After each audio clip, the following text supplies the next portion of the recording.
BC JAC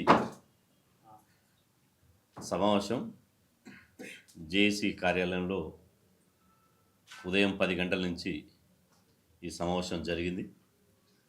సమావేశానికి JAC steering committee నాయకులు పాల్గొనడం జరిగింది.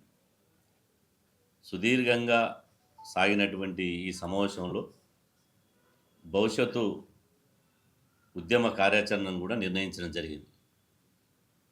గతంలో ఏదైతే సెప్టెంబర్ 2వ తేదీన హైదరాబాద్లోని కళింగ భవన్లో బీసీ జేఏసీ రాష్ట్ర స్థాయి విస్తృతస్థాయి సమావేశాన్ని ఏర్పాటు చేసి అష్టాంగ ఆందోళన కార్యక్రమాలను ఇలా రూపొందించడం జరిగింది.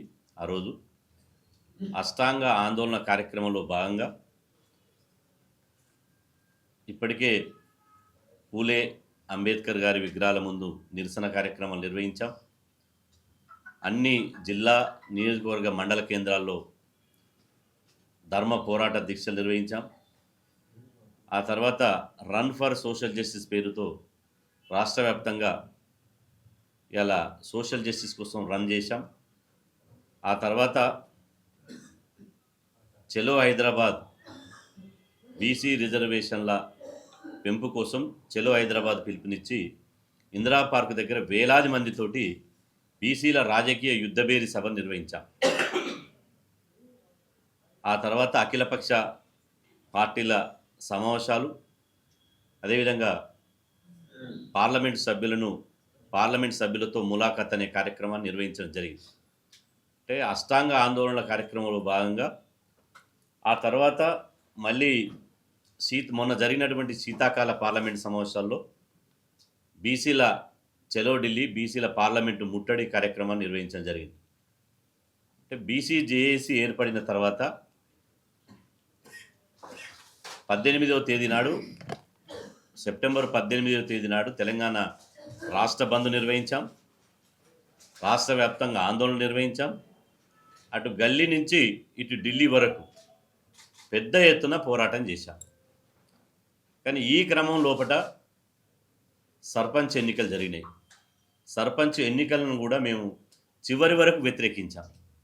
కానీ ప్రత్యేక పరిస్థితుల్లో కోర్టులను అడ్డం పెట్టుకొని ప్రభుత్వం సర్పంచ్ ఎన్నికలు నిర్వహించింది. అయినప్పటికీ కూడా సర్పంచ్ ఎన్నికలు జరిగినాయి కాబట్టి ఆ సర్పంచ్ ఎన్నికల్లో 42% రిజర్వేషన్లు రావాల్సినటువంటి గ్రామ పంచాయతీ ఎన్నికల్లో కేవలం 17% రిజర్వేషన్లు వచ్చి కుదించబడ్డాయి.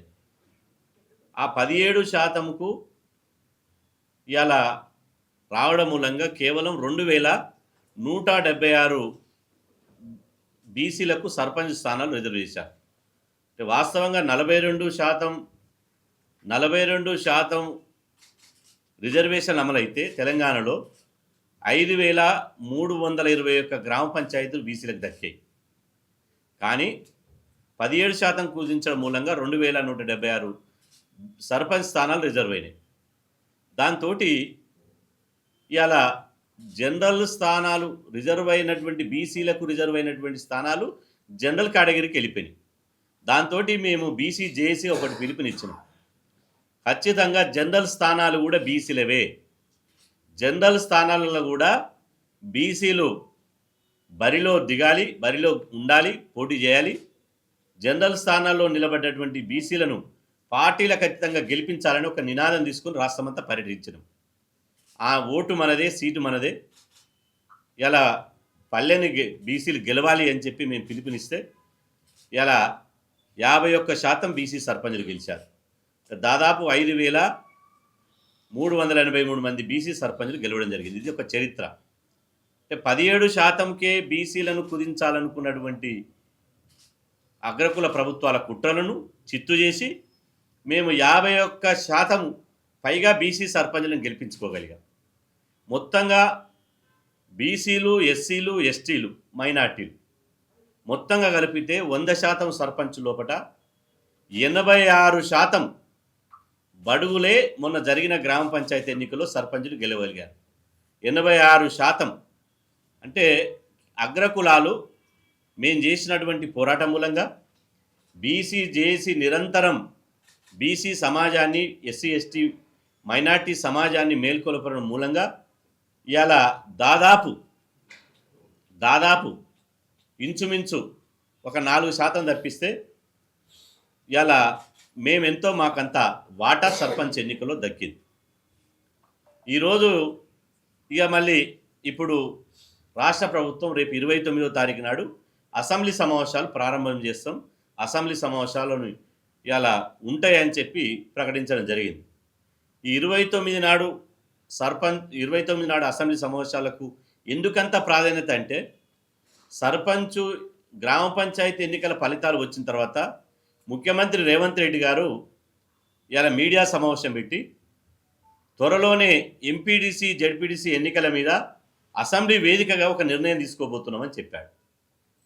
ఇవాళ అసెంబ్లీ వేదికగా నిర్ణయం తీసుకోబోతున్నామని రేవంత్ రెడ్డి గారు చెప్పగానే, అంతకు ముందే బీజేపీకి సంబంధించినటువంటి బీజేఎల్పీ నాయకుడు మహేశ్వర్ రెడ్డి గారు, ఏలేటి మహేశ్వర్ రెడ్డి గారు ఇలా సర్పంచ్ ఎన్నికలే కాదు, ప్రభుత్వానికి దమ్ముంటే ఎంపీడీసీ జెడ్పీడీసీ ఎన్నికలు కూడా నిర్వహించాలని చెప్పి 700 సర్పంచ్లు గెలిచిన ఆయన సవాల్ చేసిండు. స్వతంత్ర అభ్యర్థులు 1883 మంది, దాదాపు 2000 మంది స్వతంత్ర అభ్యర్థులు గెలిస్తే అందులో 4వ వంతు ఈయన గెలిచిండు బీజేపీ ఆయన.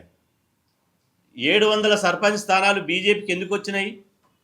బీసీ రిజర్వేషన్ల బిల్లును తొక్కిపెట్టినందుకు, బీసీలకు వ్యతిరేకంగా వ్యవహరించినందుకు, బీసీలను అడుగడుగున 42% రిజర్వేషన్ అమలు చేయకుండా పార్లమెంటులో మొక్కాలడ్డి ఇటు రాష్ట్రపతి గారి ద్వారా అటు గవర్నర్ గారి ద్వారా అడ్డుకున్నందుకే గ్రామ పంచాయతీ ఎన్నికల్లో బీసీలు బీజేపీకి బుద్ధి చెప్పారు.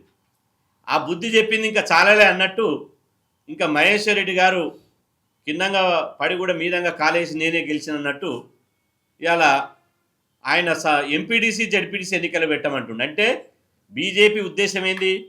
42% రిజర్వేషన్లను అమలు చేయకుండానే గ్రామ పంచాయతీ ఎన్నికలు పెట్టుకోగలిగినాం మనం, కాంగ్రెస్ బీజేపీ చీకడొప్పందం చేసుకొని. కాబట్టి మళ్ళీ ఎంపీడీసీ జెడ్పీడీసీ కూడా పెట్టమని ఆయన ఒక ఫ్లోర్ లీడర్ బీజేపీ పక్ష నాయకుడు చెప్తున్నాడు. ఆ తర్వాత తెల్లారి హరీష్ రావు గారు ప్రెస్ మీట్ పెట్టి, పార్టీ గుర్తులు లేకుండానే మేము 33% సర్పంచ్ స్థానాలు గెలిచినాం, పార్టీ సింబల్స్ లేకుండానే బీఆర్ఎస్ పార్టీ గ్రామ పంచాయతీ ఎన్నికల్లో 33% మేము గెలిచినాం, కాబట్టి మాకు పార్టీ గుర్తు ఉంటే ఇంకా ఎక్కువ గెలుస్తాం, రేవంత్ రెడ్డికి దమ్ము ధైర్యం ఉంటే ఇలా ఎంపీడీసీ జెడ్పీడీసీ ఎన్నికలు నిర్వహించాలని హరీష్ రావు సవాల్ విసిరింది. అంటే రాజకీయ పార్టీల కుట్రలు చూడండి. 42% రిజర్వేషన్లను ఇవాళ ఈ 42% రిజర్వేషన్ల యొక్క చర్చను, 42% రిజర్వేషన్ల అంశాన్ని ఇవాళ తెర మీదికి రాకుండా దాన్ని కప్పిపుచ్చి 42% రిజర్వేషన్లను బొందబెట్టి ఈ సర్పంచ్ ఎన్నికలను సాకుగా చూపించి మిగతా ఎన్నికలు జరుపుకోవాలని చూస్తున్నాం. దీన్ని మేము ఎట్టి పరిస్థితుల్లో వ్యతిరేకిస్తున్నాం. 42% రిజర్వేషన్లు అమలు చేసిన తర్వాతనే ఎంపీడీసీ జెడ్పీడీసీ ఎన్నికలు నిర్వహించాలని చెప్పి మేము డిమాండ్ చేస్తున్నాం. సింగిల్ విండో ఎన్నికలు, కోఆపరేటివ్ ఎన్నికలు కూడా మొన్న రద్దు చేసారు రాష్ట్ర ప్రభుత్వం, అందులో ఇంతవరకు రిజర్వేషన్ లేవు. కోఆపరేటివ్ ఎన్నికల్లో బీసీలకు 42% రిజర్వేషన్లు కల్పించాలని చెప్పి మేము డిమాండ్ చేస్తున్నాం. మున్సిపల్ ఎన్నికలు కానీ ఏ ఎన్నిక వచ్చినా, ఇక నుంచి స్థానిక సంస్థలో ఇంకా ఏ ఎన్నిక వచ్చినా ఆ ఎన్నిక 42% రిజర్వేషన్లతోటి ఎన్నికలు జరగాలి. లేకపోతే మాత్రం మేము 100% అడ్డుకుని తీరుతాం. మీరు మొన్న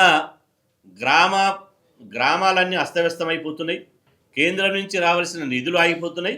ఇంకొక వైపు కోర్టులు కూడా పుండు మీద కారం చల్లినట్టు కోర్టులు కూడా మీరు ఎన్నికలు పెడతారా సస్తారా అని వాళ్ళు కోర్టులు కూడా ఒత్తిడి తీసుకొచ్చారు. కాబట్టి మేము సర్పంచ్ ఎన్నికలు పెడితే మేము బీసీలను గెలిపించుకోగలిగాం. పార్టీల ఖచ్చితంగా జరిగే రేపు ఎంపీడీసీ జెడ్పీడీసీ పార్టీల గుర్తుల మీద జరిగే ఎన్నికలు. కాబట్టి మీరు ఇవాళ జెడ్పీడీసీ ఎంపీడీసీ ఎన్నికలు జరగకపోతే ఏ కేంద్ర నిధులు ఆగిపోవు, ఏ కోర్టులు ఏమన్నాయి, అదేవిధంగా ఇంకేమీ ఇబ్బంది రాదు. కాబట్టి ఖచ్చితంగా మీరు రాష్ట్ర ప్రభుత్వానికి చిత్తశుద్ధి ఉంటే తక్షణమే ఇవాళ రేపు 29వ తారీఖు నాడు జరిగేటువంటి 29 నుండి జరిగేటువంటి అసెంబ్లీ సమావేశాల్లో అఖిల పక్షాన్ని ఢిల్లీకి తీసుకుపోయేటువంటి తేదీని అసెంబ్లీలో ప్రకటించాలని చెప్పి రేవంత్ రెడ్డి గారిని మేము డిమాండ్ చేస్తున్నాం. అదేవిధంగా అసెంబ్లీ వాయిదా వేసి 119 మంది ఎమ్మెల్యేలు అవసరమైతే ఒక స్పెషల్ ఫ్లైట్ బుక్ చేసుకుని ఢిల్లీకి పోయి ప్రధానమంత్రిని కలిసి కేంద్ర మంత్రులను కలిసి ఫ్లోర్ లీడర్లను కలిసి 42% రిజర్వేషన్ల కోసం ఒత్తిడి చేయడానికి అసెంబ్లీ వేదికగా ఒక కార్యాచరణ రూపొందించాలని చెప్పి మేము డిమాండ్ చేస్తున్నాం. అట్లా కాకుండా మేము ఎంపీటీసీ జెడ్పీటీసీ ఎన్నికలు పెడతామంటే మీకు మూడినట్లే. గుర్తుపెట్టుకోండి, మేము అధికారం ఉంది కదా, మమ్మల్ని ఎవడేం చేయలేడు, పోలీసులు మా చేతులు ఉన్నారు కదా అంటే ఎప్పటికీ వీళ్ళు ఉండరు. నీ అంతలే కుప్పకూలిపోయారు. బీసీలతోటి గోక్కున్నోడు ఎవడు కూడా బతికి పట్టగట్లే. గతంలో నెదురుమల్లి జనార్దన్ రెడ్డి గారు రిజర్వేషన్లను ఎగతాళి చేస్తూ రిజర్వేషన్లు ఎత్తివేస్తే ముఖ్యమంత్రి పీఠానే కూలిపోయినటువంటి సందర్భం ఉంది. కాబట్టి ఈ డిమాండ్లతోటి బీసీ జేఏసీ మళ్ళీ మేము ఢిల్లీ వచ్చిన తర్వాత ఉద్యమాన్ని ఇంకా ఉధృతం చేయాలి. కాబట్టి రేపు 31వ తేదీ నాడు ఇలా హైదరాబాద్లో అఖిలపక్ష సమావేశం ఏర్పాటు చేస్తాం. ఒక హైదరాబాద్లోనే కాదు, రాష్ట్రంలోని 33 జిల్లా కేంద్రాల్లో మా బీసీ జేఏసీ శ్రేణులు అందరినీ అఖిలపక్ష పార్టీలను పిలిచి ఇలా అఖిలపక్ష పార్టీల సమావేశాలు ఏర్పాటు చేయాలని చెప్పి మీ ద్వారా నేను కోరుతున్నా. హైదరాబాద్లో మాత్రం బీసీ జేఏసీ అఖిలపక్ష సమావేశం ఏర్పాటు చేస్తాం. ఆ తర్వాత ఇలా 3వ తారీఖు నాడు మాకు సావిత్రిబాయి పూలే చదువులో తల్లి ఇలా సావిత్రిబాయి పూలే జయంతి ఉంది. కాబట్టి 3వ తారీఖు నాడు మేము పెద్ద ఎత్తున సావిత్రిబాయి పూలే జయంతి ఉత్సవాలను పల్లె నుంచి పట్టణం వరకు పెద్ద ఎత్తున నిర్వహిస్తాం. అసెంబ్లీలో వచ్చేటువంటి నిర్ణయాన్ని బట్టి మా కార్యాచరణ ఉంటుంది. 31వ తారీఖు నాడు అఖిలపక్ష సమావేశం పెట్టిన తర్వాత సావిత్రిబాయి పూలే జయంతి ఉత్సవాలు నిర్వహించిన తర్వాత అష్టాంగ ఆందోళన కార్యక్రమంలో భాగంగా 6 ఆందోళన కార్యక్రమాలు చేసాం. ఇంకా 2 మిగిలినాయి. ఒకటి ఇలా రాష్ట్ర వ్యాప్తంగా బీసీ రిజర్వేషన్ల సాధన కోసం బీసీల రథయాత్ర ప్రారంభించాలనుకున్నాం. ఖచ్చితంగా ఇది ప్రారంభిస్తాం.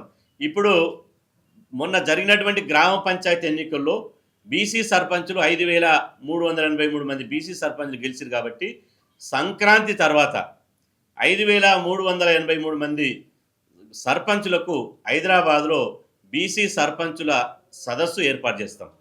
5383 మంది సర్పంచులతోటి హైదరాబాద్లో సంక్రాంతి పండుగ వెళ్ళగానే ఇలా 1 జనవరి కొత్త సంవత్సరంలో కొత్త న్యూ ఇయర్లో సర్పంచులకు రాష్ట్ర సర్పంచుల సమావేశం ఏర్పాటు చేస్తాం.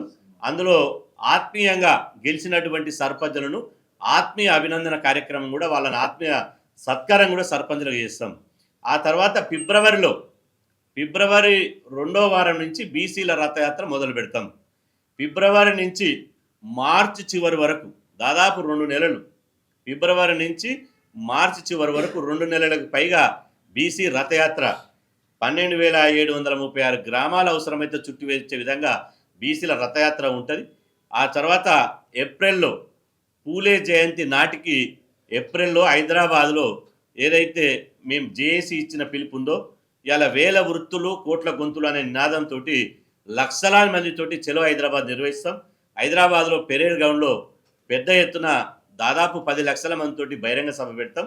ఆ బహిరంగ సభకు ఇప్పటి వరకు 11 రాష్ట్రాల్లో రిజర్వేషన్లు 50% సీలింగ్ దాటకుండా ఇబ్బందులు ఎట్లయితే తెలంగాణ బీసీ సమాజం ఎదుర్కొంటున్నదో అట్లా మహారాష్ట్ర కావచ్చు, మధ్యప్రదేశ్ కావచ్చు, బీహార్ కావచ్చు, ఆంధ్రప్రదేశ్ కావచ్చు, చాలా రాష్ట్రాలు 50% సీలింగ్ తోటి రిజర్వేషన్లు పెంచుకోకుండా ఇవాళ ఇబ్బంది పడుతున్నారు.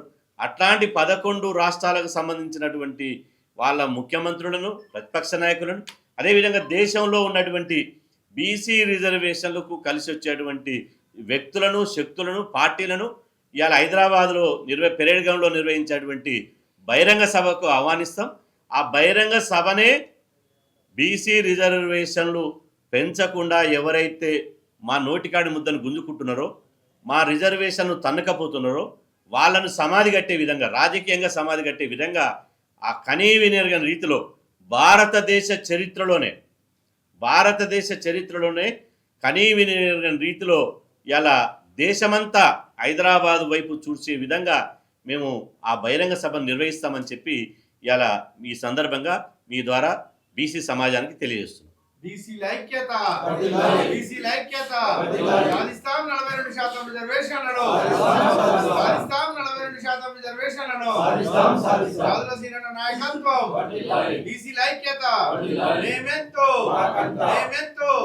సాధిస్తాం 42% రిజర్వేషన్లను, సాధిస్తాం 42% రిజర్వేషన్లను, జై బీసీ, జై బీసీ, బీసీల ఐక్యత, బీసీల ఐక్యత.